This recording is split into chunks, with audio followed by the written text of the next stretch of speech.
430억 원대 뇌물 공여 혐의 등으로 구속영장이 청구된 이재용 부회장이 법원에서 구속 전 피의자 신문을 받고 있는데요. 특검에서는 특검의 분위기는 긴장감이 높아지고 있습니다. 네, 이런 가운데 정유라 특혜 의혹의 정점에 있는 최경희 전 이화여대 총장도 특검에 나와 조사를 받고 있습니다. 수재기자 연결해서 자세한 내용 알아보겠습니다. 김승환 기자.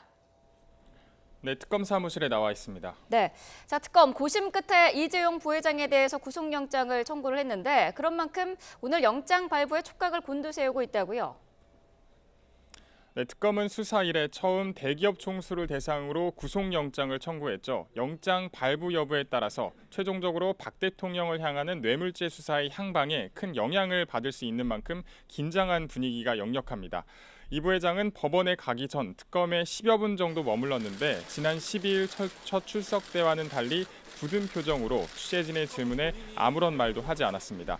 특검 측은 원칙적으로 법원에 가기 전 수사관과 함께 가게 돼 있기 때문에 이 부회장이 특검에 나와서 함께 간 것이라고 설명했습니다. 이 부회장은 본인이 타고 왔던 차량이 아니라 수사관들과 함께 검은색 특검의 승합차를 타고 법원으로 갔는데요. 구속영장에 대한 결과가 나오기 전 이 부회장의 동선을 말씀드리면 법원에서 열리고 있는 구속 전 피의자 신문에 출석한 뒤 다시 특검으로 돌아와서 사무실에서 구속 여부를 기다리게 됩니다. 이 부회장이 구속이 되면 특검에 있다가 곧바로 구치소로 가게 돼서 앞으로 구속 상태에서 구치소와 특검을 오가며 조사를 받게 되고 구속영장이 기각되면 특검 사무실에서 나와서 집으로 돌아가게 됩니다.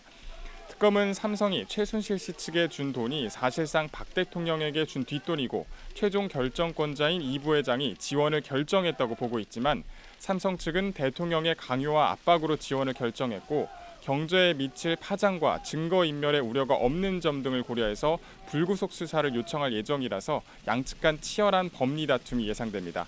오늘 법원은 관련 기록과 양측의 주장을 검토한 뒤 밤늦게 영장 발부 여부를 결정할 것으로 보입니다.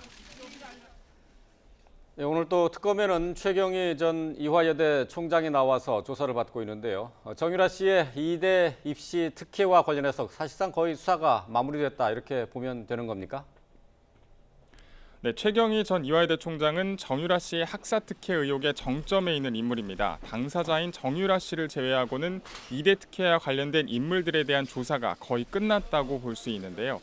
9시 반쯤 피의자 신분으로 특검에 나온 최 전 총장은 정유라 특혜 지원 의혹 등에 대한 취재진의 질문에 아무런 말도 하지 않고 특검으로 들어갔습니다. 특검은 정유라 씨의 부정 입학과 학사 특혜를 김경숙 전 학장이 기획하고 최경희 전 총장의 승인을 거쳐서 남궁곤 전 입학처장과 류철균 교수가 실행한 것으로 의심하고 있는데요. 이에 따라 오늘 최경희 전 총장을 상대로 정유라 씨에게 특혜를 준 대가로 정부의 각종 재정 지원 사업을 따냈는지도 조사할 예정입니다. 이런 가운데 김경숙 전 이대 신산업융합대학장이 오늘 새벽에 구속됐습니다. 이로써 이대 교수 3명이 줄줄이 구속되는 처지가 됐는데요. 앞서 특검은 김 전 학장뿐 아니라 류철균 교수와 남궁곤 전 입학처장을 연이어 구속하면서 수사에 속도를 내었습니다. 지금까지 서울 대치동 특검 사무실에서 YTN 김승환입니다.